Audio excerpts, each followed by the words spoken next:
စီဟောမြန်မာပြည်ရဲ့နယ်ချဲတဲ့တမိုင်းကြောင်းထဲမှာဘရင်တွေလက်ထုတ်ခွင့်မရှိတဲ့မြို့တော်တစ်ခုစီခဲ့ပူပါတယ်။နဂါနာဖျားတွေကဆောက်ရှောက်ထားတဲ့မြို့ကျင်းစာကြောင်းပျက်စီးခဲ့ရပါတယ်။ဒါကတော့စမန်နဂူလို့ခေါ်တဲ့ဒီနဂါမြို့တော်ပဲဖြစ်ပါတယ်။ပကံပြည်အင်အားမကြီးမီ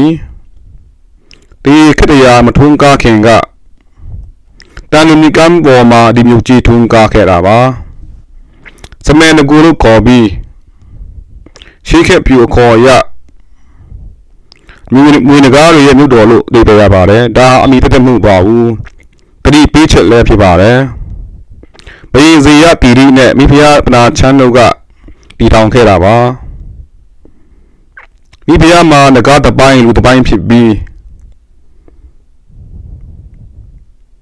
နဂါဥမပေါက်ဖွာလာကယဟန်တွေကမွေးစားခဲ့တာပါ။ရေကိုလက်ဖြစ်ထိန်းချုပ်နိုင်ပါတယ်။တချို့ပုံပြင်တွေမှာတော့ခမာနိုင်ငံမှာဘဝင်ဝိမာလာကိုအထပ်ဖို့မူမြို့တို့ပကိုးထိလာတဲ့ငကားမျိုးနွယ်မင်းသမီးတပါလို့ပြောကြပါတယ်။သူမဟာအသက်မကြီးမျက်တောင်မခတ်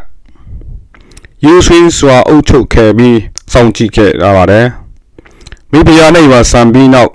ကိုထဲသောဥပဒေကိုချမှတ်ခဲ့ပါတယ်။စမန်တကူရဲ့ငကားဆောင်ကိုမနိုင်ပဲဘယ်ဘရင်တပါမှအလက်ထွက်ခြင်းမရှိရဆုနစ်ကြအောင်ဘယ်ဘရင်မှမောင်မြင်ခဲ့ပါဘူး။စမန်တကူကိုတဦးထဲအုပ်ချုပ်ခဲ့ကြပါတယ်။မထိန်များကြသားသမီးမဝေးွားကြပဲနောက်မင်းဆက်များအတွက်အိမ်မက်တွေရဟန်းတွေရဲ့ဗျာဒိတ်တွေလက်ခလက္ခဏာဖြင့်ရွေးချယ်ခဲ့ကြပါတယ်။ဘာကြောင့်ဒီလိုတားမြစ်ချက်ထားရတယ်လဲ။ဘာကြောင့်လဲဆိုတော့မြို့သွေးစိတ်ကတန်ရှင်းတဲ့ညီမျှမှုကိုအန္တရာယ်ဖြစ်စေမယ်ဆိုရင်နန်းတော်အောင်ကငကားကြီးဟာနိုးထပါလိမ့်မယ်။အင်အားကြီးလာတော့အခါအင်းချင်းဖြစ်တဲ့သူနာဘူမိတထုံကိုကြောက်လန့်စေပါတယ်။သူနာဘူမိဘရင်ကစမန်နဂုကိုမော်တန်နဲ့ဗုဒ္ဓဘာသာကိုမယူတည်မှုကြောင့်စစ်ကြေညာခဲ့ပါတယ်။ဒါပေမဲ့စစ်အတွင်းထူးဆန်းမှုတွေဖြစ်ခဲ့ပါတယ်။သူနာဘူမိတပ်တွေနဲ့ဆက်ဖြတ်တိုင်းရည်ကြီးမှုမြေပြူမှုမူးကျိုးပြမှုတွေဖြစ်ပွားခဲ့ပါတယ်။မိဖုရားပနာချမ်းဝိညာဉ်ကကာကွယ်နေတယ်လို့တချို့ကဆိုကြပါတယ်။တချို့ကလည်းမြစ်ထဲကငကားတွေပေါ်လာပြီးတိုက်ခိုက်ကြတယ်လို့ဆိုကြပါတယ်။ခုနှစ်ကြာတိုက်ခိုက်ပြီးနောက်သူနာဘူမိကကျင်းစာတိုက်ခဲ့ပါတယ်။မြင်းမြုပ်ဂုံတင်နိုင်ပေမဲ့တိတ်ဆိတ်စွာနှမြုပ်သွားလိမ့်မယ်။ဒီပေါင်းများစွာကြာပြီးနောက်ဘယင်တပါးဟာကြီးဝါသူတဦးကိုချစ်ကြိုက်ခဲ့ပါတယ်။ရှေးဥပဒေကိုချိုးပေါက်ပြီးလျှို့ဝှက်စာလက်ထပ်ခဲ့ပါတယ်။သူညမှာပဲမင်္ဂလီလုပ်ခဲ့ပြီးမြည်ရည်စုပုခဲ့ပါတယ်။နန်းတော်အောက်မှငကားဆောင်ကြီးပေါ်ထွက်လာခဲ့ပြီးမြို့လုံးထက်ကြီးပြီးမြို့ကိုရပတ်ထားပါတယ်။ငယ်မောင်းများစွာပဲ့တင်ထပ်စေခဲ့ပါတယ်။ဤယမရေပန်းကြီးပေါက်ထွက်လာပြီးနန်းတော်ဘုရားကျောင်းလူမျိုးအလုံးမျိုးချသွားခဲ့ပါတယ်။